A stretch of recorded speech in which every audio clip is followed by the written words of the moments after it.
Hi everyone, it's Kate and it's day 24 of VEDA. We're really getting close to the end now. We got a week to go. It's crazy. Today I'm telling you about my quarter life crisis.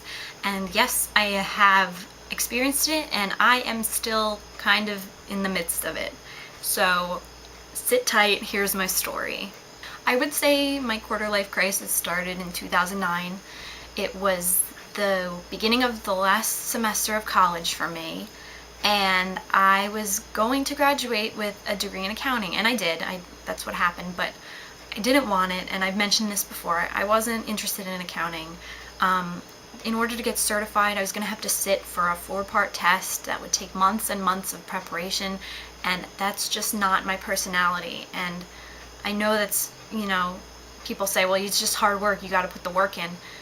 If I'm not passionate about it, how am I going to put in hours and hours of work and money to take these tests? It just wasn't going to happen. And so I kind of gave up on that, but I still went through with it because it was my last semester and I had nothing else I was interested in.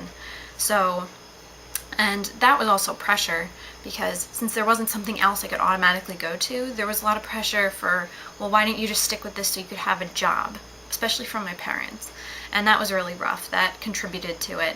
At the same time, in January, I had been diagnosed with IBS, which I'm not going to define or discuss. You can look it up on your own accord, because it's a very TMI situation.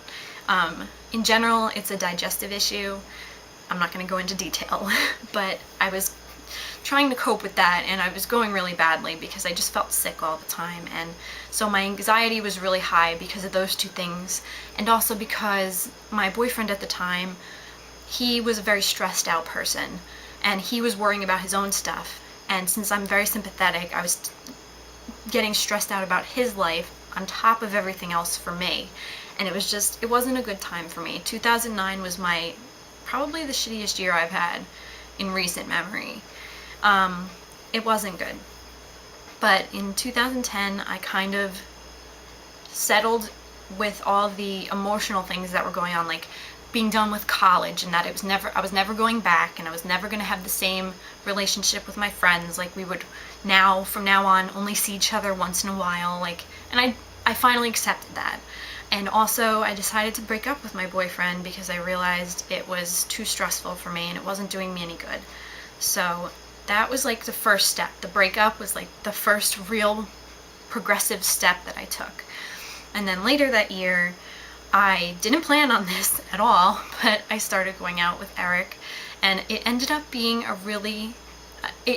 another step, and a really good step, because he balances me out, and he encourages me and helps me to relax and not stress and not think so much. So I just feel my life kind of like, with my ex-boyfriend, I was very high-strung, and now I've felt more relaxed and calm recently. And I know it's not just from my relationship, it's also like a mindset I've taken on, but having someone who is relaxed has helped a lot. So that was like step 2. And now this year, I've been actually, looking through job ads online and in the paper and applying to a few, because I hadn't the whole 2 years since college up until like this year. I really hadn't even looked because I didn't know what to do. I was so stressed about it that I kind of froze. I kept thinking, well, I don't have something I want to do, so I won't do anything. And I was in this stagnant position where I was just like, I couldn't even look at job, like I couldn't even think, let me get a part-time job, let me get a desk job somewhere, because I thought, well, that's not what I want. I have to find what I want. But now I'm realizing I just have to get a job. That's step 1. Find a job, get used to being in the workforce, and then I'll take the next step. So that's where I am right now. And so I want to say I'm still in it, but I'm coming out on the other side. I'm heading towards the light. It's a good thing. So that's my story, and I'll see all of you tomorrow. Bye!